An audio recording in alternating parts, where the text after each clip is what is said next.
Austin Reeves na link ngayon sa Bucks. Ang bait ni Curry, gustong ibalik si Gary Payton sa Warriors at isa sa best scorer sa history ng NBA, sinadjust sa Warriors. Ipinapahayag ni Austin Reeves ang kagustuhang manatili bilang Laker habang buhay, ngunit sa NBA mabilis sinusubok ang katapatan, lalo na kung ang isang henerasyong star tulad ni Giannis Antetokounmpo ay biglaang maging available para sa trade. Ayon kay Anthony Irwin, kung sakaling makipag-usap ang Milwaukee Bucks at Lakers tungkol sa isang trade na nakatuon sa kanya, malamang na isa sa mga unang pangalang hihingin ng Bucks ay si Reeves.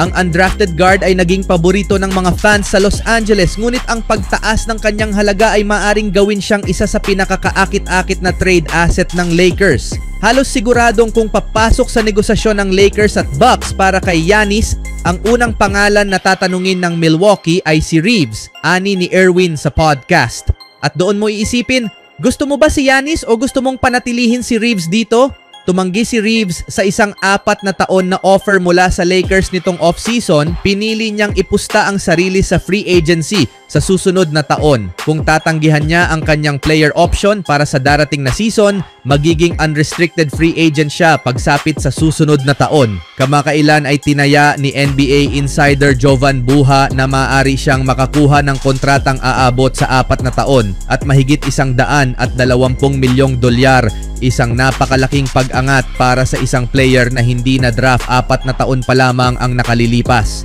Ang kombinasyon ni Reeves ng mahusay na opensa, playmaking at tapang ang nagtulak sa kanya na maging isa sa pinakamapagkakatiwalaang player ng Lakers sa likod ni na LeBron James at Anthony Davis at kalaunan ni Luka Doncic. Ngunit habang papalapit na sa pagtatapos ng karera si LeBron, ang front office ng Lakers ay nakatuon na sa mas pangmatagalang plano. Parehong nakikita sina Antetokounmpo at Doncic bilang posibleng bagong haligi ng prangkisa sa post-LeBron era ng Los Angeles.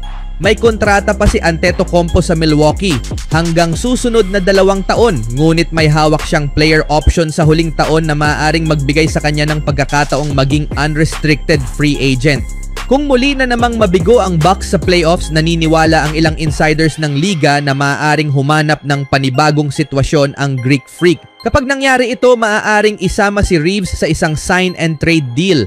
Ang bagong kontrata niya ay magiging mas madali para sa salary matching, habang ang kanyang edad at estilo ng laro ay babagay sa muling bumubuong roster ng Bucks.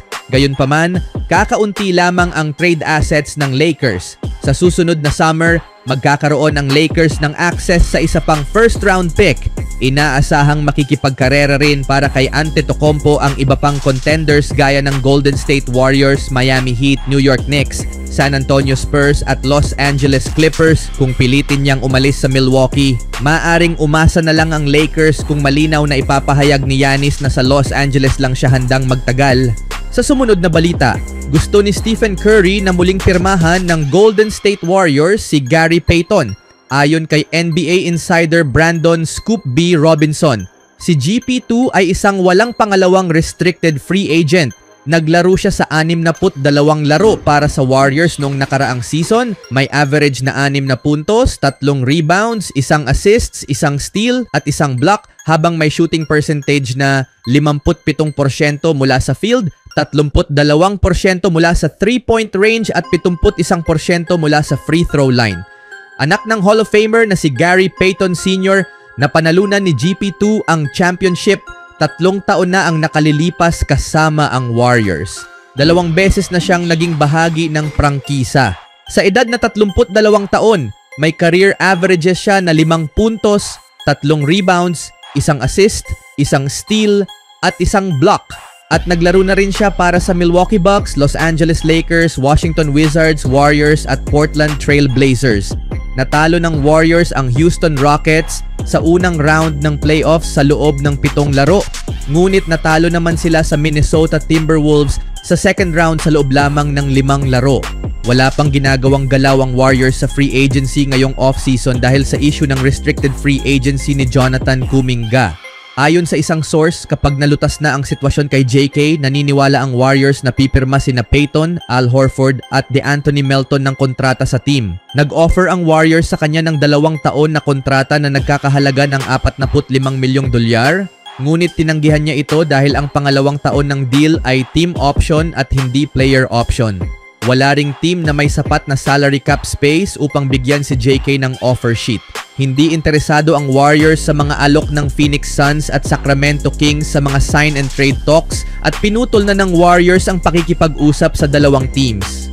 Ayon sa mga source ng Dallas Hoops Journal, hindi maganda ang relasyon ni Kuminga sa head coach ng Warriors na si Steve Kerr. Speaking of Golden State, ang Warriors lamang ang team ngayong off-season na wala pang ginagawang kahit isang galaw. Wala silang trade, walang pirmahan ng free agent at wala ring kontratang na-extend para sa kahit sinong player sa kanilang roster. Ang kanilang kawalan ng aksyon ay dahil sa patuloy na pag-aatubili nilang lutasin ang issue kay Jonathan Kuminga. Ang Sacramento Kings ang lumutang bilang posibleng kumuha sa kanya, bagamat malayo pa raw ang dalawang teams sa pag-abot ng kasunduan. Ayon sa isang insider, mas makabubuting gawin ang trade sa gitna ng season kaysa ngayong off-season para mas maayos sa magkabilang panig. Bagamat lampas na sa kanyang prime si DeMar DeRozan, isa pa rin siya sa mga pinakamahusay na scorers sa nakaraang 15 taon sa NBA. Hindi siya kasing husay sa depensa gaya ni Jimmy Butler, ngunit pareho silang small forward at kung mawalan ng forward ang Warriors dahil sa injury, maaasahan siya bilang kapalit sa abot-kayang halaga. Paano kung isa ka sa Warriors tapos biglang magka-injury si Butler gaya ng paghilab ng kanyang calf at mawalan siya ng 2 o 3 buwan? Tanong ni Brett Siegel. May option kang i-trade para kay DeRozan na ang kontrata ay hindi garantisado para sa susunod na 2 taon. Mukhang mas interesado ang Warriors kay Malik Monk kaysa sa kanya, lalo na't nasubukan na dati ang tambalan ni DeRozan at Zach LaVine na hindi naging matagumpay, kaya't maaaring pag-isipan ng Kings na subukan ang ibang direksyon gaya ng pagkuha ng isang batang player tulad ni JK kapalit ng isang veterano. Magiging makabuluhan ito sa muling pagbubuo ng kanilang team habang nananatiling kompetitibo ang Warriors. Isa ito sa mga sitwasyong maaaring lumitaw habang tumatakbo ang season ayon pa kay Siegel, na binigyang diin na hindi pang matagalan ang kontrata ni DeRozan para sa Warriors. Habang mukhang may interes parehong Golden State at Sacramento sa ganitong uri ng trade sa mga susunod na buwan, dapat gawin ni Kuminga ang lahat para maiwasan ito. Matagal na niyang sinasabing naniniwala siyang kaya niyang maging sentrong bahagi ng isang mahusay na team. Ngunit dahil binuo ang Warriors sa paligid ng mga veterano, hindi siya nabigyan ng tunay na pagkakataong umangat. At kahit mas bata ang Kings kaysa sa Warriors, ang presensya ng mga kilalang scorers gaya ni LaVine, Monk at Domantas Sabonis ay posibleng maging hadlang pa rin sa pag-unlad ni JK. Kung magte-trade ang Kings para sa kanya, ano ba talaga ang magbabago sa roster nila? Tanong ni Siegel. Kasi parang pareho lang din ang sitwasyon para sa kanya, mauuna pa rin sina Zach LaVine at Sabonis sa kanya. Hindi pa inilalako si DeRozan sa market ngayong summer kaya maliit ang tsansa ng off-season trade. Ngunit kapag nagsimula na ang season at nagsimula na ring dumami ang injuries, huwag nang magulat kung maging seller ang Kings at mapunta si Kuminga sa Sacramento kahit ayaw pa niya.